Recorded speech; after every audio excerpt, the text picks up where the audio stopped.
আজ একটি আহত পথসারমেয়কে অত্যন্ত অসুস্থ অবস্থায় উদ্ধার করা হলো। ওর একটি পা ভীষণভাবে ক্ষতিগ্রস্ত হয়েছে।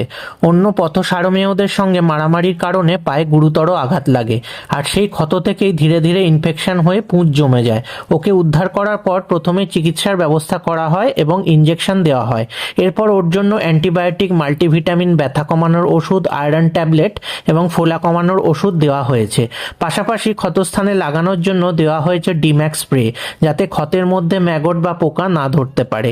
এই সমস্ত ওষুধ আমরা একজন সহৃদয় মানুষকে কিনে দিয়ে এসেছি। উনি এখন নিয়ম করে ওষুধগুলো ওকে খাওয়াচ্ছেন এবং ওর যত্ন নিচ্ছেন। আমি এবং আমার স্ত্রী নিজেদের সম্পূর্ণ খরচে নিয়মিত পথসারমেয়দের চিকিৎসা করে থাকি।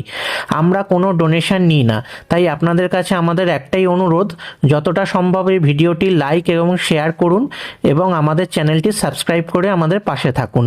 আপনাদের ভালোবাসা ও সাপোর্টের মাধ্যমে আমাদের চ্যানেল যত বড় হবে, আমরা তত বেশি অসহায় প্রাণীর পাশে দাঁড়াতে পারবো, তাদের চিকিৎসা করাতে পারবো এবং তাদের সুস্থ করে তুলতে পারবো।